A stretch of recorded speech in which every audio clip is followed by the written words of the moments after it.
আমি খালি কয়েক সেকেন্ড একটা কথা বলবো স্যারের উদ্দেশ্যে এবং অন্যান্য যারা অতিথি আছেন। আমি একদিন সকাল 9টার আগে এসেছি এবং বিভিন্ন জেলায় যাচ্ছি। স্যার, একটা জিনিস দেখা যাচ্ছে যে আমাদের সিভিক ভলেন্টিয়ার ভিলেজ পুলিশ এরা যেহেতু নিজের এলাকায় ডিউটি করছে, এদেরকে বিশেষ করে যারা মনে করে যে সিভিক ভলেন্টিয়ার ভিলেজ পুলিশ নাকি সরকারের নিত্য লোক, মিথ্যে মামলায় যে কোনো একটা অজুহাত দেখিয়ে তাদেরকে ডিমোলাইজ করা হচ্ছে।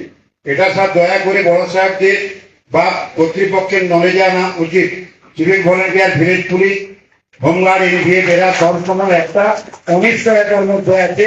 আমি শান্তনুবাবু আমাদের যিনি অভিভাবক তার দৃষ্টি আকর্ষণ করছি এবং অনুরোধ করছি সঠিক পদক্ষেপ নেওয়া, এরা যাতে সঠিক কাজটা করতে পারে।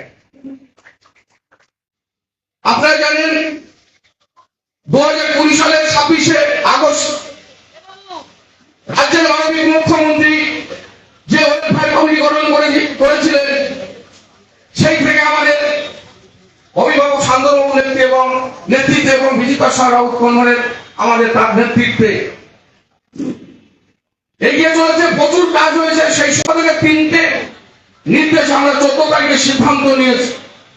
এর আগেও ছিল যখন আমাদের পশ্চিমবঙ্গ পুলিশ অ্যাসোসিয়েশন ছিল, তার 2005 সালে তার এই সিদ্ধান্ত যে শুধু আমাদের পুলিশ কর্মচারী নয়, আমাদের কর্মবন্ধু সিভিক পুলিশ, হোমগার্ড, এনভিএফ, আমাদের যে পুলিশ কর্মচারী আছি তারা সহ এবং অবসরপ্রাপ্ত পুলিশ কর্মচারী তাদের এবং তার পরিবারকে শুধু সুরক্ষা আমরা করবো না, আমাদের রাজ্যের সমস্ত বাসিবৃন্দকে যারা আমাদের রাজ্যে আছেন তাদের প্রত্যেককে আমাদের সাধারণ সম্পাদকের বার্তা রক্তের অভাবে কাউকে বলতে দেবো না। তাই আমরা জেলা কমিটি যারা নেতৃত্ব এসছেন, যেভাবে আমাদের কেন্দ্রীয় কমিটির সিদ্ধান্ত জেলাতে সারা রাজ্যে আমাদের ব্লাড ডোনেশন ক্যাম্প শুরু হয়েছে। ইতিমধ্যে প্রায় 24-25টা ক্যাম্প আমাদের শেষ হয়েছে। আরো যেগুলো বাকি আছে আপনারা ধীরে ধীরে আমাদের কাছ থেকে ডেট নেবেন এবং সেই ব্লাড ডোনেশন ক্যাম্প করবে। দ্বিতীয় বার্তা আমাদের সাধারণ কনভেনার চিকিৎসা রাহুলের নেতৃত্বে তিনি বলেছিলেন চিকিৎসার অভাবে শুধু আমাদের পুলিশ কর্মী নয়, আমাদের পুলিশ পরিবার নয়, আমরা সাধারণ মানুষকেও চিকিৎসার অভাবে মরতে দেবো না। তাই তেনার নেতৃত্বে আমাদের ভবানী ভবনে আমরা একটা কমিটি গঠন করেছি। সেই কমিটির মাধ্যমে আমাদের জেলাতে যারা অসুস্থ হচ্ছেন, যারা তারা জেলা থেকে যখন আমাদের কলকাতা ফেরাচ্ছে, আমাদের সেই স্বাস্থ্য সেই যে কমিটি আছে তারা সেখানে ভর্তি এবং চিকিৎসার ব্যবস্থা করছে। অর্থাৎ চিকিৎসার অভাবেও আমরা ওয়েলফেয়ার কমিটি কাউকে মৃত্যুবরণ হতে দেবো না। আর নতুন করে যে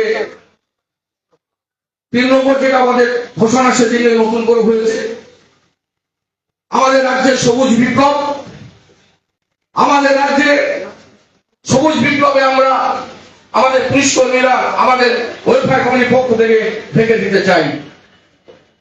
সেই পরিকল্পনা অনুযায়ী আজকে সূচনা 20 তারিখ পর্যন্ত আমাদের সারা রাজ্যে যে 76-77টি ইউনিট আছে, প্রত্যেকটা ইউনিটকে 20 তারিখের মধ্যে এই কর্মসূচি পালন করার জন্য নির্দেশ দেওয়া হয়েছে। আপনারা যথাযথ ভাবে সারা রাজ্যে আমাদের যেখানে স্কুল, কলেজ, হসপিটাল, পুলিশ জায়গা এবং ফাঁকা জায়গা যেখানে আছে আপনারা সবুজ বিপ্লবে ঢেকে দেবেন। এই অঙ্গীকারগুলো আমাদের নতুন কর্মসূচি হয়েছে, এরা বিগত দিন ধরে চলবে এই কর্মসূচি। তাই তো বলি একটি গাছ একটি প্রাণ, গাছ লাগান প্রাণ বাঁচান।